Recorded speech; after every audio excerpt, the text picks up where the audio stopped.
Okay, um, this is going to be the first time that I've made one of these videos. This is something that I think will be helpful based on the teachers meeting that we had and some of the questions that were posed to me during the teachers meeting about teaching. Let me make sure the sound is okay. I believe it's set. Anyways, questions that were posed to me during our teachers meeting about the cards that we're teaching, and there was some not confusion, but maybe some worry that it would be hard to teach the amount of cards per Sunday in each class. And so during the meeting, I offered that I would send my notes, which I have done for week number 1. As of today, today is the 20th of November, Tuesday. And so I have my notes for cards 1 through 7 done and ready to go. And so if you want those notes, I will send them to you. But I'm also going to be making videos like this one throughout the quarter. I'm going to try and stay about 2 to 3 weeks ahead. And I'm going to basically explain each one of the cards for our teachers. Now, this is going to be just a way to supplement your information. If you want the notes, you can get them from me and follow along. I will just be skimming my notes. This is basically going to be a 5 to 7 minute video about the cards that we're studying.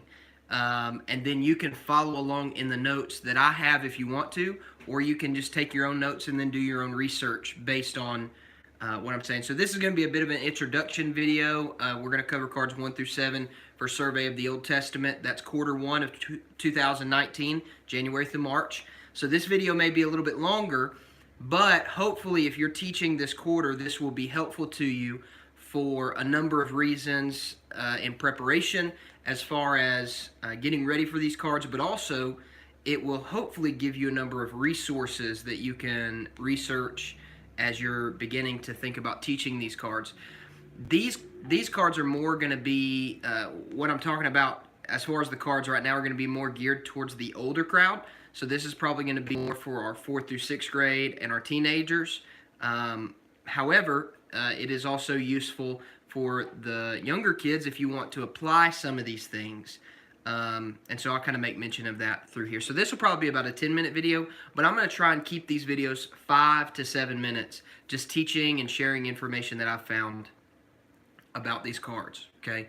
And so that's what we're going to do in this video. Hopefully this will be helpful to you, and hopefully you can kind of use what I share in here, compare it with notes, what's in the back of the teacher's manual. Remember, there's supplementary information in the back of the teacher's manual, and you know, we can kind of make some progress as far as being able to teach. Okay, so I'm going to go through this cards 1 through 7 for our classes that are studying all the cards. You'll see in the back of the schedule, week 1, cards 1 through 7. So we're going to be looking at cards 1 through 7 for the next few minutes. Okay, obviously the introductory cards are going to be a little bit different. They're going to be introducing the subject, and so you're going to want to do that with your class as you begin. Introduce the subject to them. Remember, this quarter is called Survey of the Old Testament, so we're basically just surveying what the Old Testament says. We're going to get specific book by book. Then we're going to study Old Testament men and women, Old Testament geography. So we're going to get a little more particular, but at the same time, this is intended to be an overview. Okay, so let's talk for a moment about card number 1. In the adult class, I'm going to spend most of my time on card number 1 teaching about the Bible, because all of cards 1 through 7 are about the Bible itself. This being the first quarter and the first year of the curriculum, I'm sure the intention was at the beginning of this curriculum you teach about what the Bible is, the inspiration of the Bible, the authority of the Bible, the inerrancy of the Bible. All of those things are taught here so that you can kind of build on that as you study through the next few quarters. Okay, so the card number 1 is greatest book. That's the question. Okay, what is the greatest book? And of course the answer is the Bible. Okay, so I find that on the back of my card. Now, one of the reasons that the Bible is the greatest book is because of its composition, right? So the Bible was written by over 40 men over a 1600-year period, covering about 4,000 years from what most people say. And it's just an extended period of time that this book was written over. And so that makes it very very valuable. And we're going to talk about that a little bit later in some of the other cards. But the fact that the Bible has no contradictions is amazing. And so this is going to kind of be one of the ways that we're going to introduce the card, the greatest book in the survey of the Old Testament. Now, another reason that the Bible is such a great book is because of what is called scientific foreknowledge. And if you pay attention to your teacher's manual, you'll see in here that it mentions scientific foreknowledge, okay? This is one of the things that makes the Bible so credible, and it's one of the things that makes the Bible so great. Now, of course, we understand scientific foreknowledge. You just break that down. It's going to be the foreknowledge of scientific evidence, right? So the Bible tells us about scientific facts and principles that humans didn't discover for years and years and years. One example that I mentioned in my notes on scientific foreknowledge is the idea of the floating earth, from Job 26 and verse 7. I believe that verse is actually... Okay, so that verse is mentioned in your teacher's manual. But of course, Job 26 and verse 7 teaches us that the earth is free-floating. And we understand that over time we've discovered that the earth uses its own gravity. And then the moon plays some fact into that. But a lot of people for a long time just thought the earth was on the back of an elephant or on the back of a turtle. A lot of people thought for a long time that there was a man Atlas that was carrying the earth around. But the Bible in Job 26 and verse 7 teaches us, hey, it's round. It hangs on nothing, the Bible says. So that's one of the ideas of scientific foreknowledge. The Bible knew ahead of time. Because of God's knowledge that was passed to man, what the earth was like, because God created it, right? And so we didn't obviously discover that to be true until later, although God had already said it. Another one that's really common is the idea of circumcision. You can find a lot of information about circumcision. Of course, we know in the Old Testament this was the sign of the covenant with people, God's people in the Old Testament. We see about it in Genesis chapter 17 and verse 12, that the people were to be circumcised. Specifically, we see that the circumcision was supposed to take place on the 8th day. Now, when you get my notes, you'll see in there a lot of different medical terms and things along those lines to illustrate why the 8th day was the best day for surgery. But there's a lot of evidence medically for the fact that the blood clots best on the 8th day of life. And so God had told them to perform this surgery on the 8th day of life. And so another instance of scientific foreknowledge. The Bible knew ahead of time what... best way to explain it. The Bible knew ahead of time, because of God's knowledge passed to man, that this was the best time. And this proves the Bible, is inspired, that it's from God. Others, the ark, it was the perfect construction for the flood that it was going to go through. I mentioned Hezekiah's tunnel in here.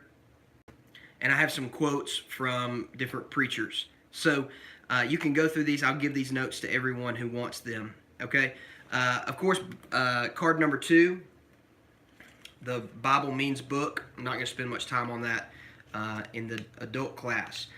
Card number 3, wrote the Bible. The answer is about 40 men. And so when you're teaching this principle of the fact that 40 men wrote the Bible, we really want to emphasize the idea that there are no contradictions within God's Word. And so when we see that there are no contradictions within God's Word, it makes a great impact on the fact that it was written over such a great span of time by such a great amount of people. That's a very significant point, right? Apologetics Press specifically had a man by the name of Robert Vail. He was the former district attorney for Washington County in Maryland, and he basically gave some testaments to the fact that there's no possible way that all these men could have agreed together on getting their story straight, is what he used, getting their story straight about the Bible, unless they had help from God. And so the fact that the Bible is written by about 40 men over a great span of time, that is another evidence to the fact that it's from God, but also it's another evidence to the fact that the Bible is the greatest book. Okay. Then the rest of the cards 4, 5, 6, and 7 are all about the divisions of the Bible. And so card 4, the main parts in the Bible, the Old and the New Testament. And we can go in. I've got some stuff in here about the Old and the New Testament, the differences between them. In the adult class, I'm probably going to go into more detail about that. But nonetheless, you have the different ages, the patriarchal age, the Mosaic age, the Christian age, that are listed in the Bible, and then you have the Testaments that are divided. You also have 66 individual books in the Bible, again, written by different people from different cultures and written in 3 different languages. A lot of evidence to the fact that this book agrees and it has to be from God. And then cards 6 and 7, the books in the Old Testament and the books in the New Testament. We would probably be surprised at how many people actually know the books of the Bible. Not only that, but we would probably be surprised at how many people know what the books of the Bible are about. So I'm going to spend some time in the adult class going through the books of the Old Testament, how you have the books of law, the books of poetry, the books of prophecy, all of that. Then I'm going to go through the New Testament, talk about the books of the Gospels, other things along those lines. Okay? So if you're teaching this, the material that I've gone through, I've just spent 10 minutes, doing that, 10 minutes worth of class time, and I breezed through this information. This first set of cards is going to be really full of good information to be teaching our students and stuff that we want our teenagers to learn. And so make sure you take your time, do your research before we come in and start talking about the Bible. Make sure we communicate to our kids, the most important in these first few cards, that the Bible is from God. And that because it's from God, it doesn't contradict itself. There are no problems with it. It is full of scientific and historical information that is factual, and we're still finding out today even how factual all this information is. So this is cards 1 through 7. Hopefully this has helped you. Again, if you need my notes, I'll be more than happy to pass these along to you with a good bit of information in them. And hopefully this will help you as you begin to teach this first Sunday of our new curriculum on January the 6th. Now remember, this first Sunday is also going to be the Sunday that you give them their introductory test. And so you're going to be limited in time. That's going to take up about 10 minutes. So you're already down to 35 minutes worth of class time once you've given them the test. And so you're going to have plenty of time to cover this information.